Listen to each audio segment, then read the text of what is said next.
Welcome back, everybody. This is Praetor Magic. I'm your host, DM Cross, and this is our Monday podcast, Reflections of the Council. I'm here with my co-host, Phyrexian Walker. What's up, buddy? What's up? How's it going? How's it going? I don't know. I'm pretty excited. Are you excited? I'm moderately excited. Moderately excited. How are you? I'll be honest. I feel like Throne of Eldraine and all the artwork that's been released, Mm-hmm. some of the other stuff we've already seen for it, is kind of overshadowing this commander set a little bit. Can I be honest? Okay. I disagree with you a little bit. I mean, don't get me wrong. I like because I'm really stoked about the things I've seen out of that so far. And this commander thing's like, hey, great, it's another commander. We're getting more precons. It's great, but we've had this before. Whereas Throne of Eldraine's like, this looks awesome and new and different, and I'm ready for it.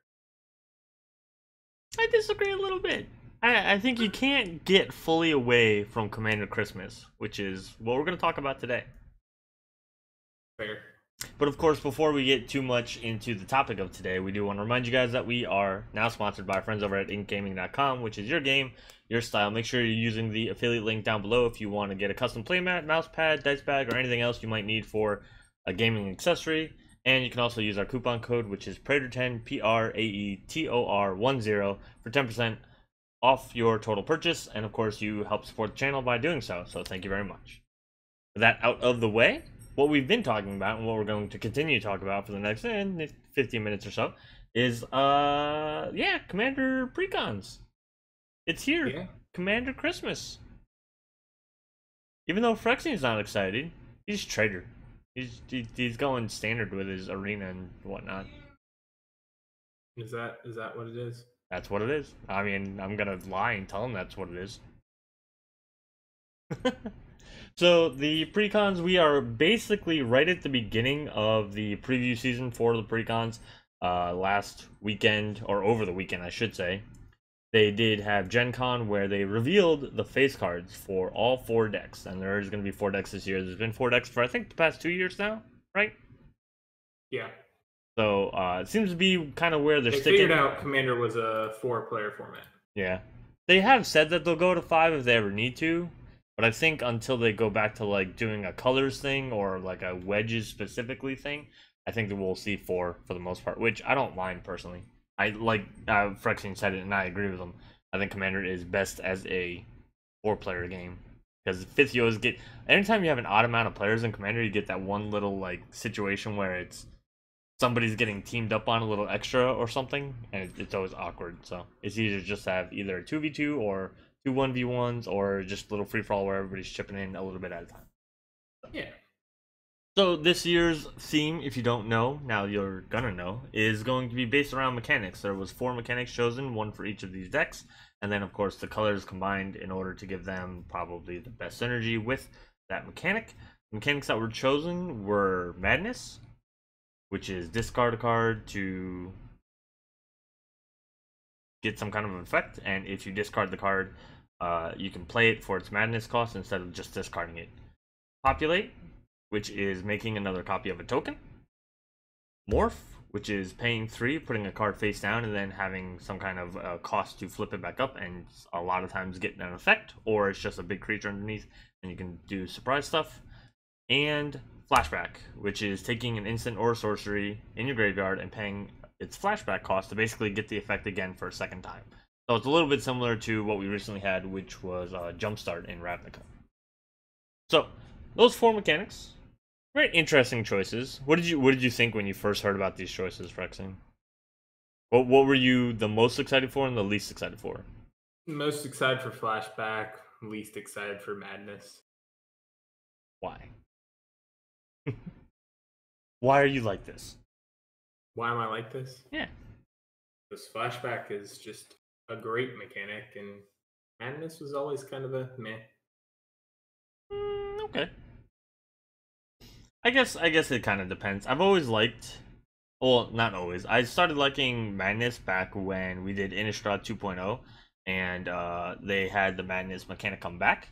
And Olivia Mobilized for War was previewed as kind of like a way to make non-vampires as vampires if you discard a card, which then of course you would discard a madness card and get to use the effect, blah blah blah.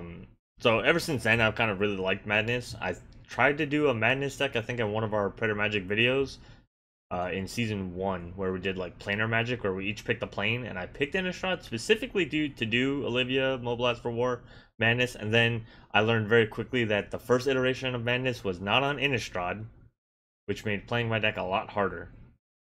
Yeah. Yeah. Wasn't the best idea. I won that game though. Spoilers, but I won that game.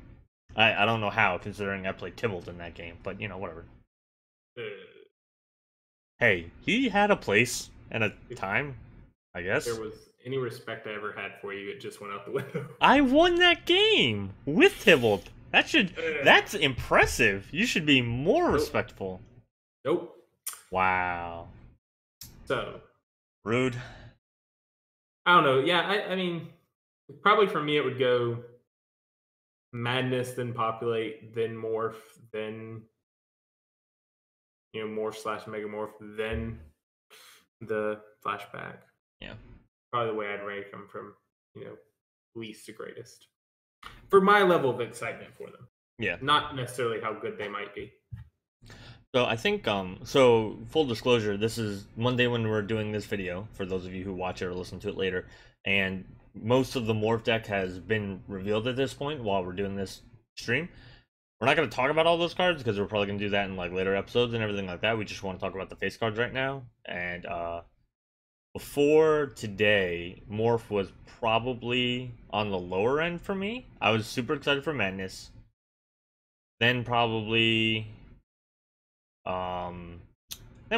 Populate and Flashback were kind of like each jockeying for the second one, but then Morph was kind of like, whatever. I kind of thought it was going to before they revealed these face cards, I thought it was going to be another Tamur deck, where it would have some upgrades for like Animar like Animorphs decks, but it wouldn't be like super great, or it would basically replace Animar as the Morph commander, quote unquote, because it would specifically synergize. Then everybody would complain that once again a precon, quote unquote, solved an archetype.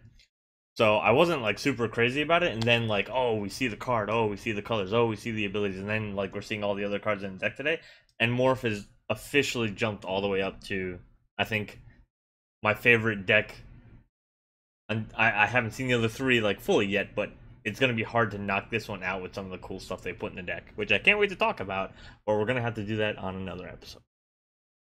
So, let's talk about, we're going to go in alphabetical order of the cards, not of the decks, but of the cards. So, it just so happens that Madness, Phyrexian's least favorite, is first. So we're going to spend the most time on it, because I like to torture him. Good luck. I'll just stop talking. I will. No, I'll ask you open-ended questions, I'm sure. I'll find a way. Alright, so let's look at... Oh, I was excited for this card, too, for a lore Warthos perspective, too. Because this is Anji Falconwrath. For those of you who don't know, Anji Falconwrath is the head of the Falconwrath family on Innistrad. So we now have 3 out of 4 of the big families on Innistrad. We have the Markovs, we have the Falconwraths with this, and we have the Volderins with Olivia Volderin. So we're only missing Runo Stromkirk. So who knows? Maybe when we get to the Rakdos one, we'll somehow have him in there or something. Or maybe he'll be in next year. I don't know. But I like vampires. I like Innistrad. So there you go. So Anji Falconwrath is a legendary creature vampire. 1 black, red, 1/3. Has haste. Has tap and discard ability to draw a card. And the reason why I say that a little bit more slowly is to pay special attention to the fact that the discard a card is part of the payment. It's not part of the effect. That does matter for certain sequencings. And then whenever you discard a card, if it has Madness, untap Anji Falconwrath. So, first impressions of the card, Phyrexian, of this card. I mean, the looting's nice. Mm-hmm. And, I mean, sure, that, you get to untap her if it's a card with Madness, so you can loot some more. And I don't know, it's just like, unless they're printing some new cards with Madness, I just don't see that Madness is a good enough mechanic to build a whole new deck around. And maybe when they release all the cards for this deck, I'll change my mind a little bit. But like when I think of the cards that have madness, I don't think of any that are like super duper powerful. You know, like Minus the one, the burn. Oh no, that's a miracle card. Never mind. yeah, I don't The know. red one. I forget what it is. The red Nex thing. But so when I saw this card, the thing I instantly thought about was that I think there's gonna be some kind of a combo payoff to this. I don't know exactly what it is. I don't know if it's gonna be because of a new card or because of an old card. But that was the first thing I thought about. Because anytime you start getting into like tap and untap shenanigans, especially when it comes to card advantage, because it's kind of that basically what it is, right? You just get rid of cards you don't need, per se, to get a card that you could potentially want. But I know some people have already talked about Doomsday Pile decks with this. One big thing that I saw was that it does go infinite with like World Gorger and Animate Dead, so that's kind of hilarious to think about. Um, and then the thing, hold on, let me think about how I want to word this. I don't know. I think there's gonna be a sub theme to the Madness deck, and I think reanimation is gonna play a big part. Like maybe you can only reanimate, like the cards are gonna be like, oh well, if you target a card in your graveyard and it had Madness, or you discard a card that had Madness, put it onto the battlefield instead, or play it or something without paying its Madness cost, something like that. I foresee something like that to make the cards to make the payoff a lot easier to get to slash better, one or the Yeah. other. So I am also kind of excited because I feel like it's gonna be another vampire deck, and I like vampires, right? I played Gristix Vampires with Marchesa the Black Rose. I have an Edgar Markov deck. I played Olivia Volderin. I wanted to make Olivia Mobilize for War. Yeah. I even have a Maverick Fane deck for 30H, even though it's probably not great because it's Maverick Fane. But you know, like I like vampires. So seeing another vampire, especially a big time like lore vampire like Anji, kind of really excited me. And seeing then that so they announced at Gen Con that each of the face cards is going to get a card with their name in it. So Anji's is actually, I believe, Anji's Ravenger. Yeah, Anji's Ravenger, which is a vampire berserker for 2 and a red. It's a 3/3. It attacks each combat if able. Whenever it attacks, discard your hand, then draw 3 cards, and it's got a madness cost of 1 and a red. So Mhm. enables madness on its own. If you're already hellbent, which means you have no cards in your hand, it's basically drawing you 3 cards that you can then use in your second main phase. It's a 3-mana 3/3, so that's fine. Or a 2-mana 3/3 if you, let's say, discard it um, with Anji herself and then pay the madness cost. So I think it's a cool card, and it's a, like I said, it's a vampire itself. So I feel like we're gonna get a lot of vampires in this Yeah. deck, which I'm excited for. I said, and I mean, it's cool. And like you said, if you're in the situation where you're hellbent, it's pure advantage. If you just don't really like your hand, it's decent advantage. But again, like, name me a bunch of red and black madness cards that you think are going to be able to put together to make this like a good deck, unless they're printing a lot of support for it within the commander deck. Uh, Which Real obviously quick, they're already printing this as support for it, but I'm just like, there's not a yeah. lot as far So as. I mean, Big Game Hunter maybe would be the best Black Madness card I can think of. So in actually, wow, holy crap! I did not realize there was that many. So in Madness, Rakdos Madness, so Black and Red Madness, there's 43 cards actually. Then that's based on a quick Okay, search there are from. 43 cards. How many of them are actually good or I mean, even okay? That's my problem yeah, with it. no, Is I how many of them are actually playable in a game of Commander? Like actually make a difference in a game of Commander. So it's just that's my main concern with the Madness is I never thought that the Madness cards that mhm. existed already were that good. So without a lot of support within this deck, I just don't see how it makes a good effective commander deck. Maybe a cool one, but not like an effective one, like one that can actually. Yeah. I mean, really, outside of like Animar morphs aren't super great. Even flashback, there's only a few standout cards. Populate's not a terrifying mechanic in EDH either, because it's a token strategy, and token strategies fall to board wipes. You know what I mean? So that was kind of an interesting thing with all of these mechanics. I kind of felt in the beginning that they all were a little like, why these? I think they are trying to give some love to some mechanics that aren't as great, but I would make the argument against flashback just because the few cards that are so good for flashback are so good. Yeah, but they're good on their own. Even if I just named past them, the end. Done. Yeah, but that's a card that's good in its own. It's not necessarily good in a flashback centric deck. You know what I mean? Like you don't have to run flashback cards that have Past and Flame and be a good card. Oh yeah, I agree. But that's what I'm saying is, like when you compare it to like Madness and even Morph to a degree, but even like with Morph you have Megamorph and some other stuff, and there are some cool effects. Yeah, but those are standalone effects though. The only real morph centric deck that I can think of is Animorphs, and that's really a combo deck. There was a blue one too. Oh, is it like one that? Oh, the Ixidor. Blue legendary.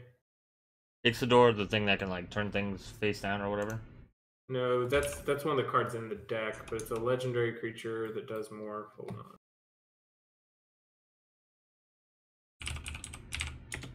It's blue. It's mono blue. Is it the face down creatures get +1/+1? Yeah, I think so. And you can pay to turn a face down creature face up? Yeah. Yeah, that's Ixidor Reality Shifter, not Ixidor, okay. Not Ixidron. Yeah, Ixidor. Yeah. Which did not see. There was definitely a morph deck with this guy too. Yeah. I mean, it was just blue morphs, so you were very limited.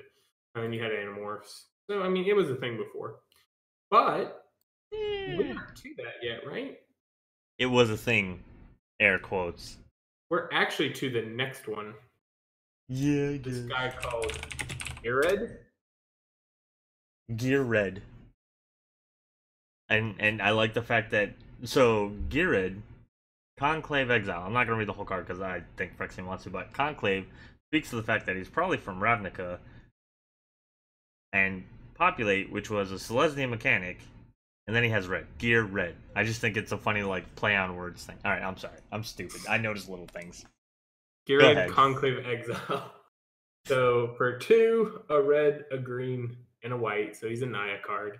Or a Selesnya card with red, according to DM. That's what it is. He's a legendary creature. He's a human shaman. And when he enters the battlefield, he creates a 4/4 green rhino creature with trample. He's already a 2/5. So that's like the 6/9. 6/9? Yeah. 6/9 for 5. Not bad.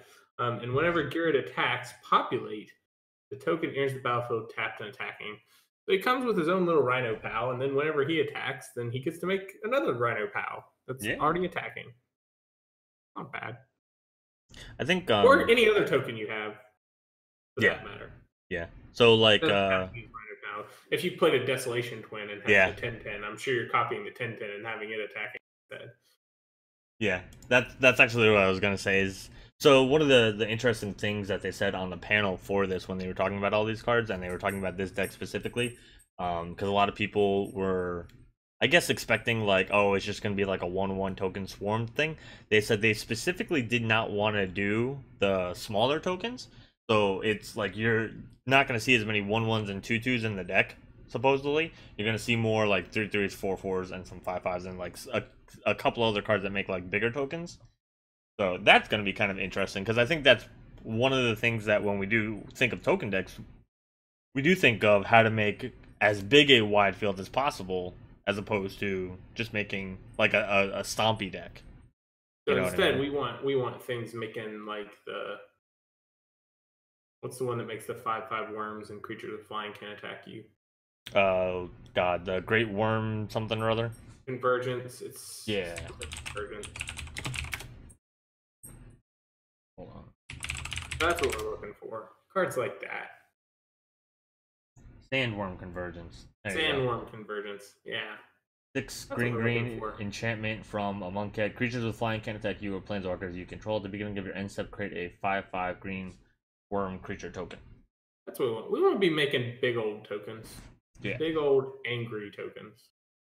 So I like the aggressiveness that Gearhead brings, right? So the token comes in tapped and attacking. I like the fact that he makes a trampler. I think that's super important if we're going to be making big tokens as opposed to a bunch of little tokens that go wide and get around chump blockers. I think we need to have an answer for chump blockers, right? So that's going to be trample. I feel like we're going to have a lot of effects that, who knows, maybe we have some white effects where like, oh, our token creatures get +1/+1 in vigilance. We have a couple enchantments that do that. Maybe we're going to get a red version of that where token creatures get haste. I think that would be really good because that's, again, something that token decks kind of tend to suffer from because they do tend to be more green and white. They don't always have the haste that's needed to capitalize on having a big field or a lot of strong token creatures. Hey, there's concordant crosswords, sir. Oh, I'm sorry. The one thing that costs what, like $50? Hey, it exists. I'm just saying. Well, yeah, I didn't say it didn't exist. I said that they struggle with it because, again, one card, $50. You got a Chroma's Memorial and stuff like that too. I mean, you've got other ways. There are ways. Yeah. To give all those tokens haste. But maybe some token-specific ways this time. Or ways that are maybe a little less expensive in terms of mana, because isn't a Chroma's Memorial still like a 5-drop or 6-drop? You still just stick Reese the Redeemed in here, right? I don't know. Either way, don't you? He makes 1/1, so they said they didn't really want. Well, I mean, I'm not saying they're gonna put him in. I'm just saying I'm gonna. Oh. He makes 1/1s, yes. Until you look at his 6 ability, in which case, yeah, he makes all those tokens copied. Yeah. I thought you were saying, do you think he's going to be reprinted in the deck? So since we haven't maybe. Since we haven't seen this deck, anything spoiled for it past this and then Gearhead's name card, which I could talk about in a second. What are like some like reprints you think are going to happen? Good question, isn't it? Yeah, gotcha. You weren't prepared.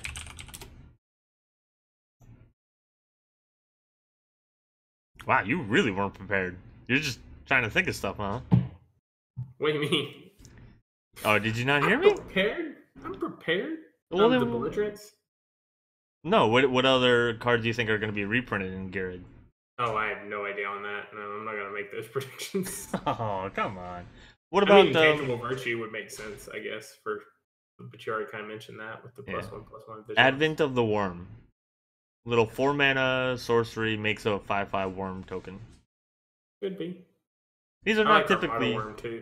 These are not typically like super powerful decks, right? So, instant speed or not? I'm sorry. One-time use token maker could be a big thing. And I don't think we're gonna see like Doubling Season reprinted because 1, I think that's too expensive for the precons, and 2, we just had that in Battle Bonds a while back. So you could see something like a Parallel Lives, or what's the Amulet, or no, like the one for 5, the 4 and the green. Primal Vigor. Yeah, Primal Vigor. Something like that. Yeah. But that's the one for everybody, I think. Yeah, everybody gets the tokens. I mean, I don't think you're going to see any of those, but you could. Yeah, I think you might see. I don't think you see Reese, but you could. All these are good cards in token decks. I think you might see Parallel Lives because it Parallel Lives with Gearhead's attack ability. Because would the copy would come in tapped and attacking, wouldn't it? Or no? I have no idea on that one. Judge.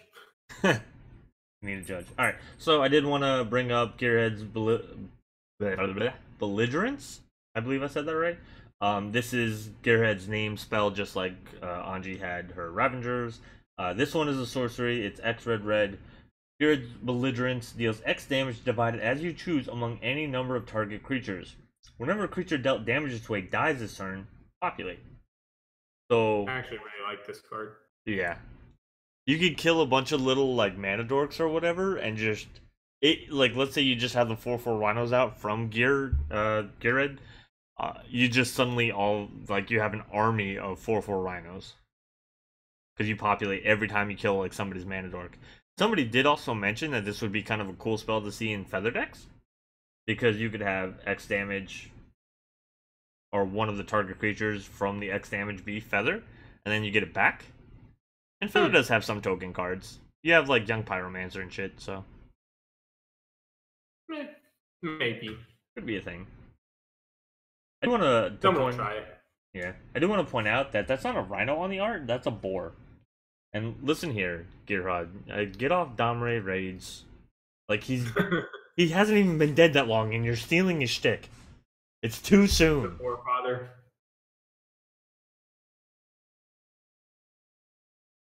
But overall, I think it's a cool package. I think Red's gonna the main thing I think Red's gonna add is either the whole like what is it, shadow form conjuring or something. The red enchantment conjuring. Yeah, flame shadow conjuring. There you go. Where like you can make another copy of something.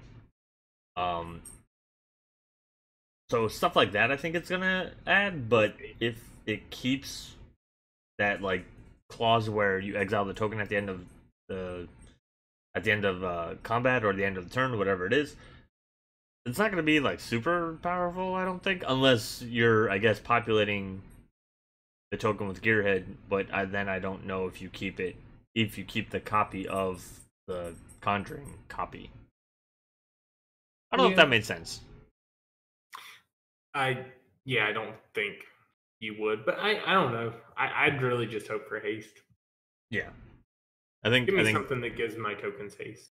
Yeah, just so that you can make the big creatures and then hit somebody with them before somebody board wipes.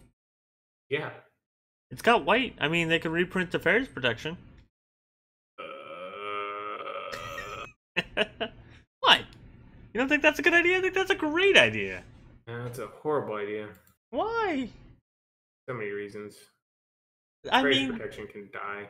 Teferi's Protection was printed. It's on my list of Magic cards that should have never been printed. Was in a token deck. This would be the perfect deck to reprint it, and it would be a high value reprint, which everybody wants.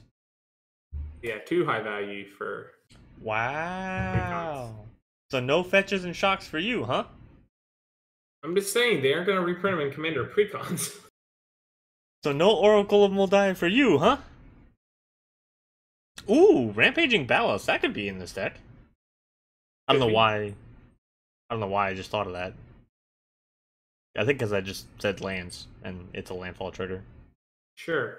I don't know. I think it could be interesting. I mean, there are just so many ways. I guess while populate in itself is a mechanic that you don't see used that much, there are just so many ways to build token decks.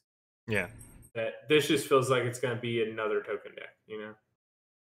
Like, whether you're talking about Reese the Redeem standard tokens, or you're talking about, Wart the Raid Mother, make tokens so you can conspire, whether you're talking about Timet to make tokens to make them unblockable. I mean, there's just so many ways to build a token deck. This is just one more way to build a token deck. So, first of all, Timet's terrible. Let's just get that out of the way. I'm not saying he's good. I'm just saying there's a lot of ways to build tokens. I just wanted to get that out of the way, because I've tried to build Timet, and it's been awful every time. And I've seen him built, and it's been awful every time. The question, though, I do have, and this goes back to something we talked about a little bit earlier. You say that there's a bunch of different ways to build token decks, though. Does Gear Red solve, quote-unquote, token decks? Because that's always a complaint people have every iteration of Precons. You don't think so? No. I think it's really hard to solve something like tokens, because tokens exist in every color. So like you could do white blue tokens, you could do blue black tokens, which obviously Gearhead has absolutely nothing to do with. Like zombies, right? There's Esper zombies now. Or fairies. Fairies, that's a good one. No ninja tokens though. So far, I've noticed wizards.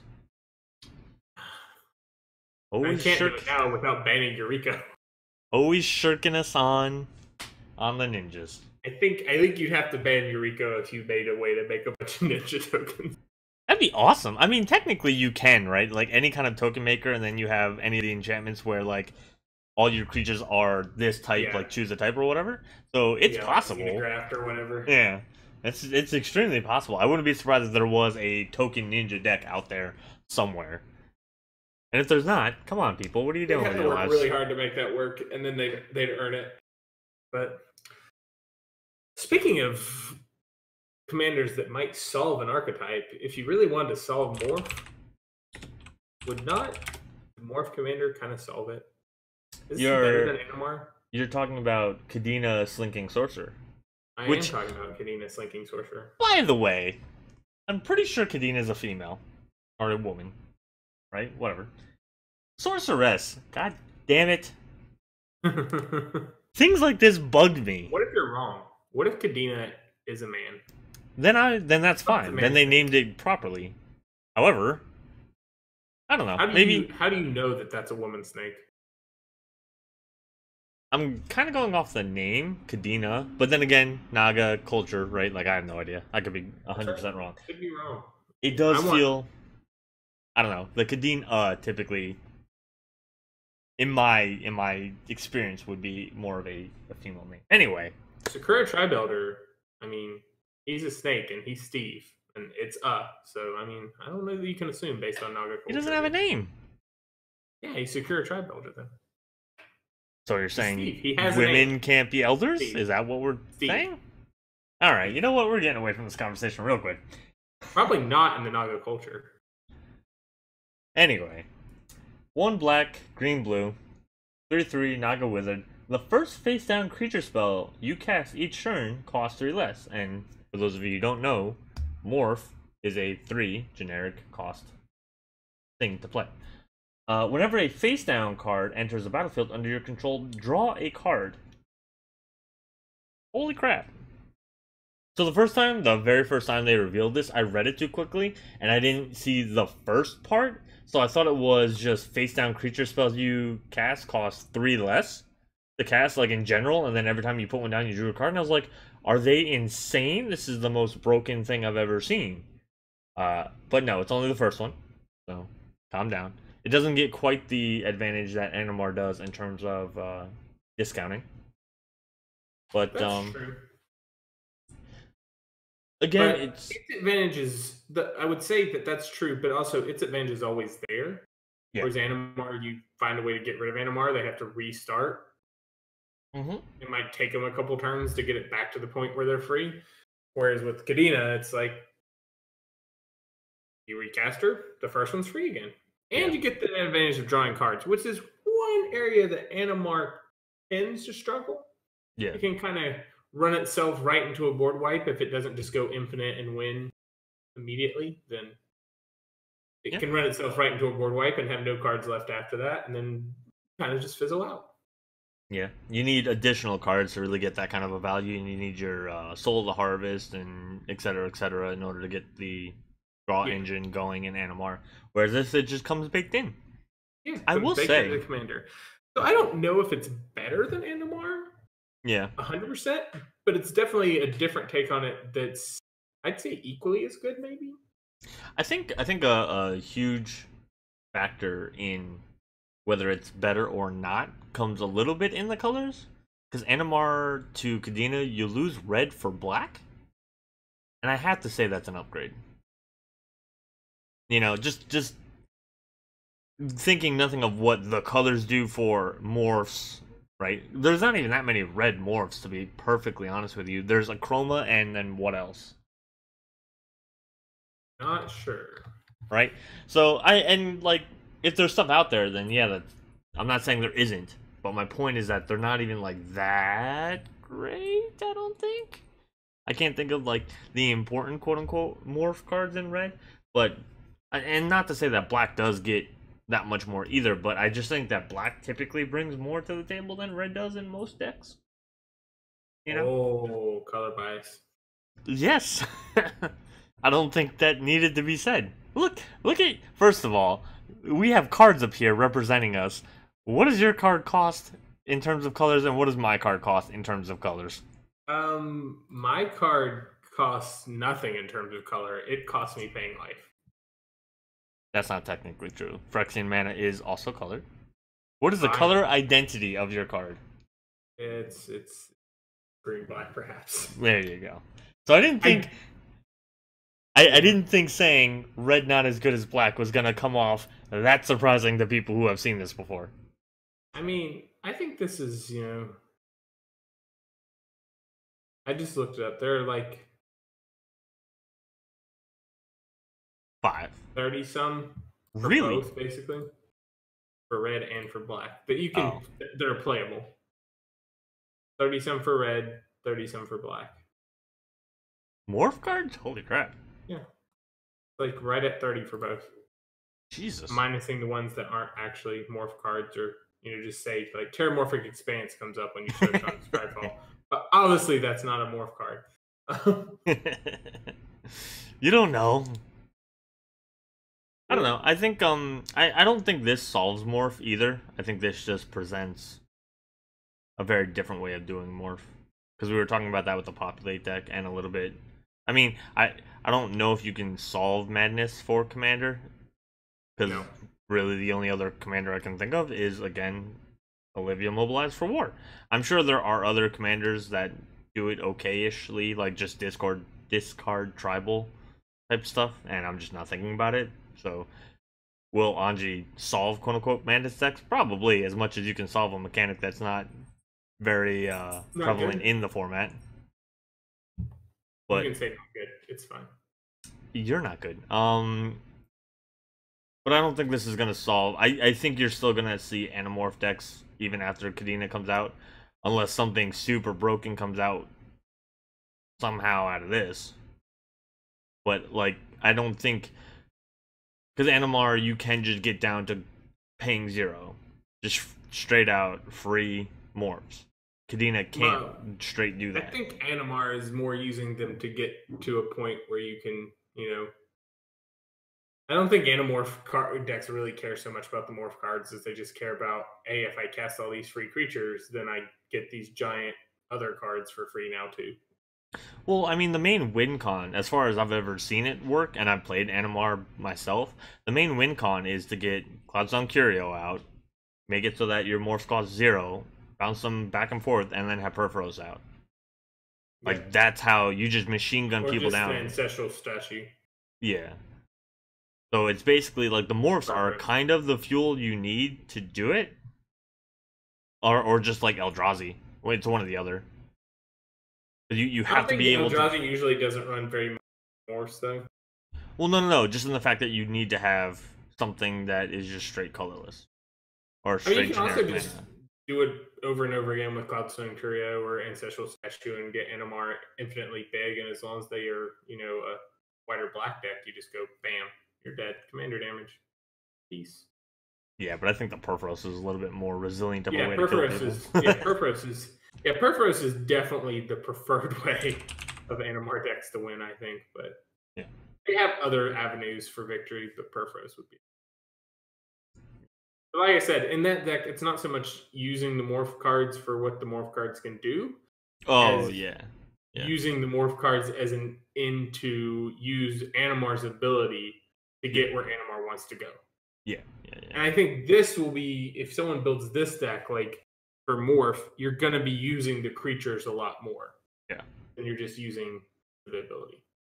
So, and again, it's hard to... But it's not just going to be, I throw these random morph cards in there that aren't good. Yeah. Because I don't care what they are when they flip over, because they're just 2/2s for 3, and I can eventually cast them for free. I think it's also a little bit hard, at least for me. I don't know how much you're paying attention to the previews, but I'm paying pretty close attention because I try to, share them on Twitter and share them in the Discord and everything like that. So, and not to mention, like, the replacement commanders are going to become important for me later on when I have to do an EDA Trek series on them. So, I can say a lot more about this card because I know the cards that are in the deck, but I'm trying to not do that, right? So, it's also another thing that kind of comes into play. But for Kadena's named spell, she has Kadena Silencer, which is a morph creature. I'm sorry, a megamorph creature. It matters. It's 1 in the blue, Naga Wizard, 2/1. When it's turned face up, counter all abilities your opponents control. So the Megamorph cost is 1 to blue as well, with Megamorph being the one where they get the counter on it as well. So you turn it into a 3/2. When I saw this, I wasn't super impressed. I thought of all the named spells, I was like, oh, this is probably the worst one. And then some people mentioned like, oh, well, what about if you, because it's counter abilities as opposed to counter spells. Like, what if somebody goes to Bajukabog you and you counter the ability? I'm like, that's it. You sold me on it. Graveyard protection. I got it. I mean, there are definitely ways this can be used. Yeah. I like one other person was like, oh, well, if somebody announces 2 fetch triggers, like fetch lands at the same time, and you flip it over because it counters all abilities that are on the stack. I was like, first of all, you're rude. Second of all, that seems hilarious.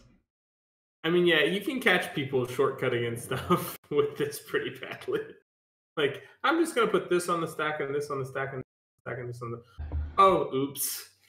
What the blue? Gotcha. I think maybe you should let one of those resolve first. I think though, for the most part, when it comes to shortcutting, I don't know. At least when I do this, I announce what I want to do and ask if that's alright. If you go to say yes, it's okay, and then try to do this, I'm gonna be like, okay, I did it to save you time. Like, I'm not doing it for you to get me. You know what I mean? Like, that's not something that's gonna, I think, happen at most tables unless you're just playing with like really rude people.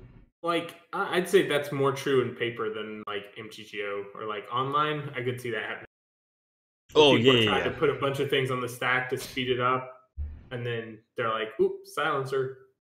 Oh, that was another good thing, was if somebody has like a bunch of Blood Artist triggers, like if they sack their board. Yeah, it'll get all of them. Yeah. Or if like it's a mass sack and somehow Kadena survives. Something like that. I don't know how many situations that's going to be really possible, because typically when you have a lot of Blood Artist triggers on the stack, it's either somebody holding priority and doing it, and then you kind of get them, or it's from a board wipe, so how is Kadena going to be there unless you could flash Kadena in and then flip her? But like... Hey, you got blue. Yeah. There's Leyland. And there's always Vidalcanori, right? Alright, you know what? So Savine. Alright, the worst of... The Chronoclasm. The worst. It's a Jeskai commander. Yeah. For 2, a blue, a red, and a white. So very good flashback colors. Yes. Legendary creature, human wizard. Prevent all damage that would be dealt to Savine the Chronoclasm. So no damage can be dealt to him. Not just combat damage, all damage. All of it. And whenever you cast your first instant or sorcery spell from your graveyard turn, copy that spell. You may choose new targets for the copy. That's kind of nuts. The best moments are worth reliving. Are we going to go back and talk about all the flavor decks now?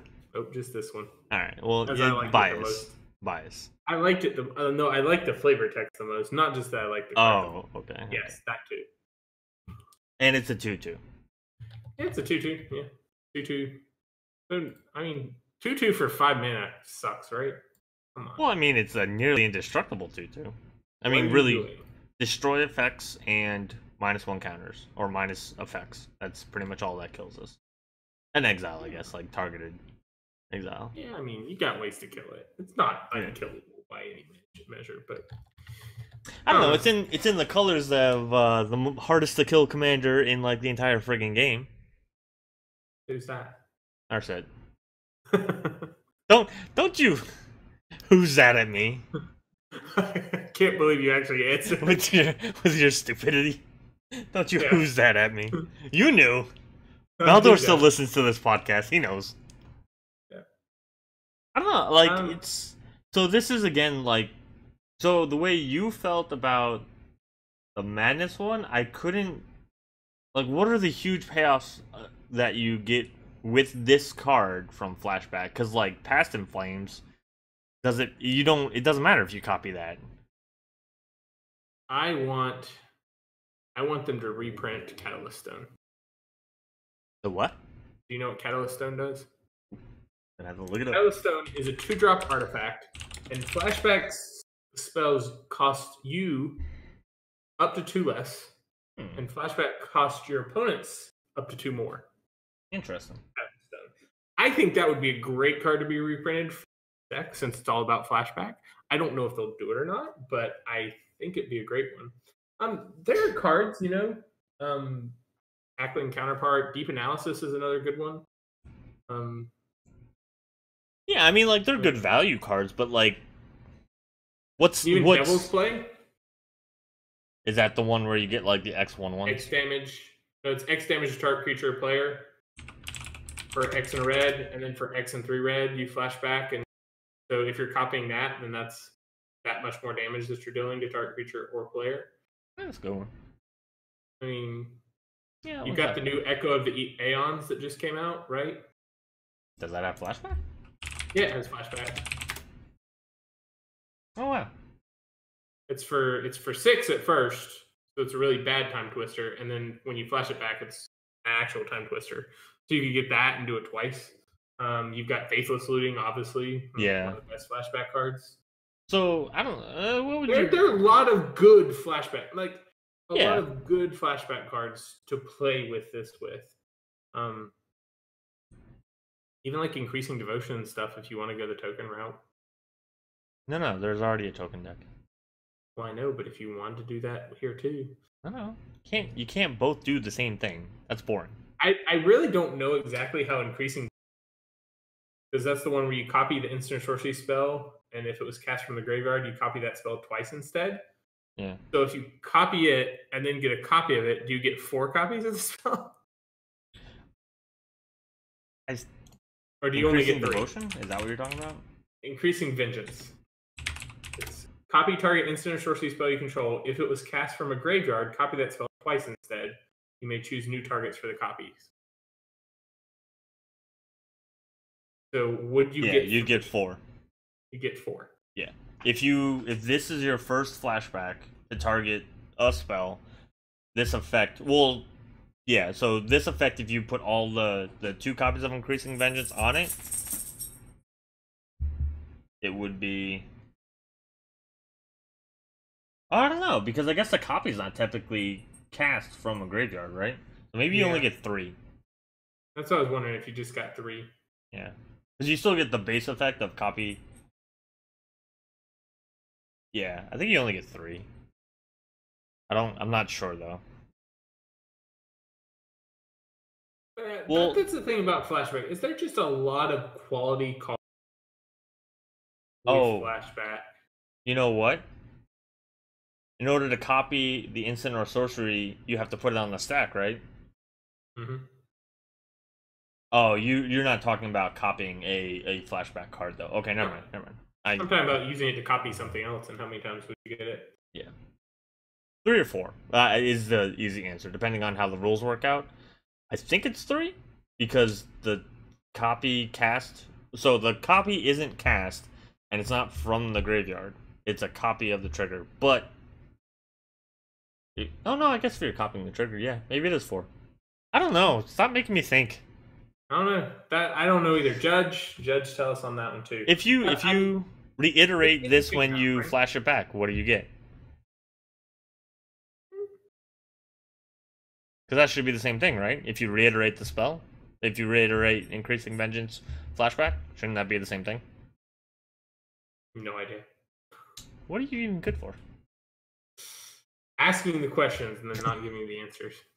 Yeah. I mean, this Desperate Ravings, just there's a lot of value flashback cards, I think.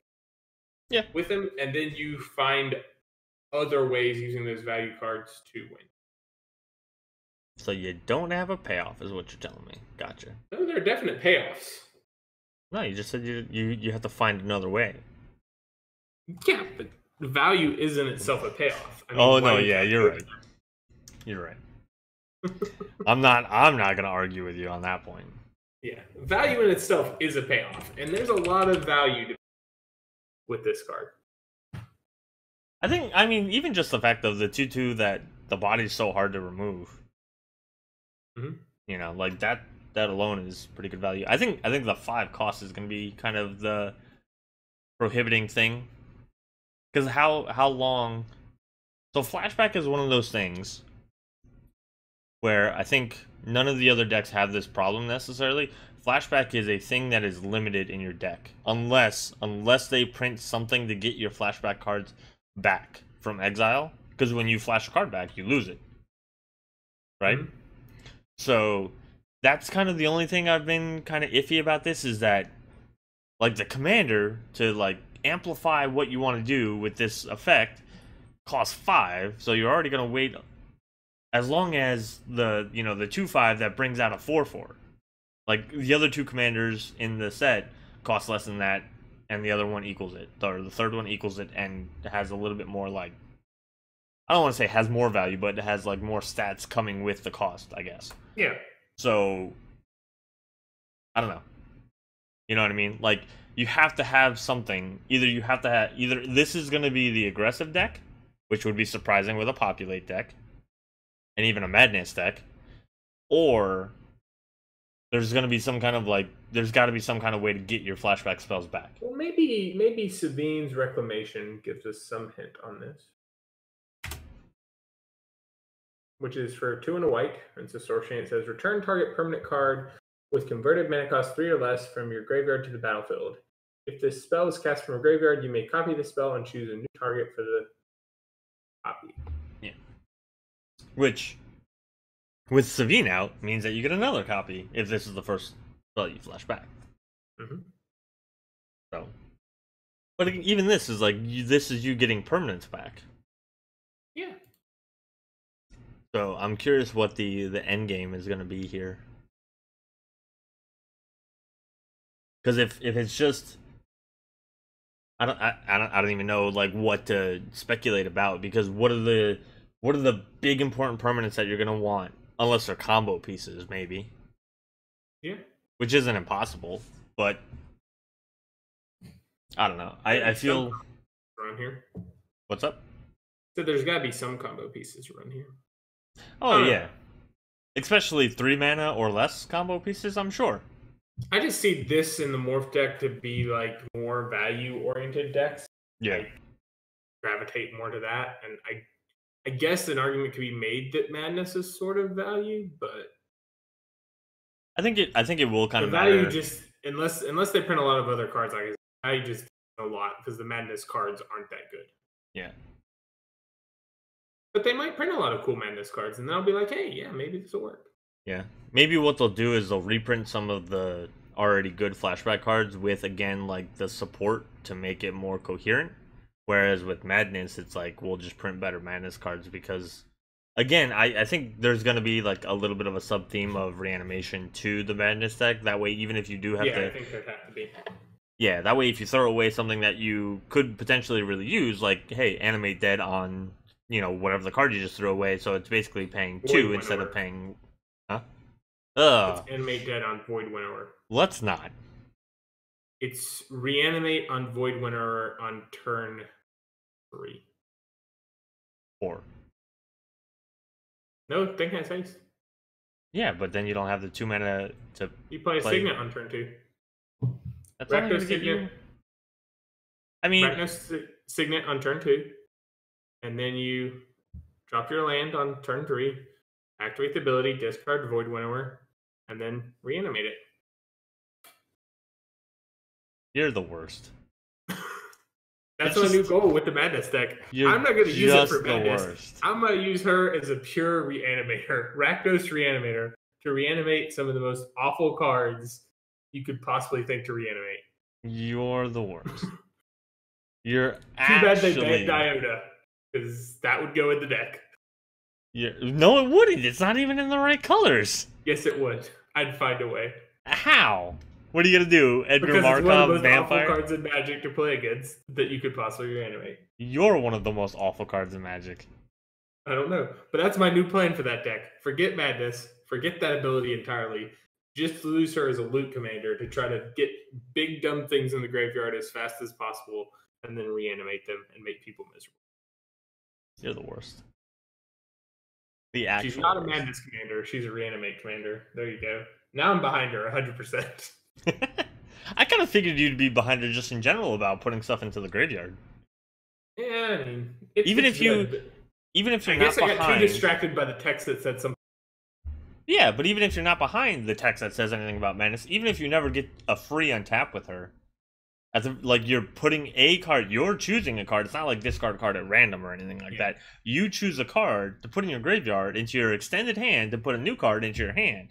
So it's card advantage in black out 100%. The wazoo. I'm with you. Now. I can't believe it took you this long to figure this out. Well, I'm sorry. The black wasn't paired with green, so you had trouble. Rakdos isn't that good, honestly. If she wasn't deck I've ever tried to build has just fallen flat in its face. Maybe that's the problem. I'll tell you this: if she wasn't Rakdos, if she was black, anything else, she wouldn't have haste. That's very true. I'll tell you that right now. If she was a mono black commander, where it is tap, discard a card to draw a card, like you could keep everything about her the same and make her mono black, she wouldn't have haste. You could even increase her stats. She just wouldn't have haste. Haste is good. Haste is important. Yeah, for aggro decks like this. Because that was what lets you void winter on turn 3. Stop. Why are you like this?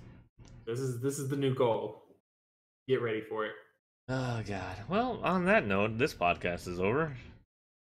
Not this episode. I'm just done doing it with him because he's just the worst.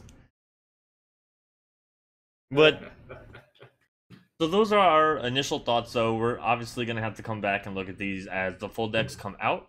I'm pretty excited, like I said, about the other commanders that are going to be able to helm the decks. So there's going to be 2 other Jeskai commanders. There are already 2 revealed Sultai commanders, 2 more Rakdos, and 2 more Naya commanders.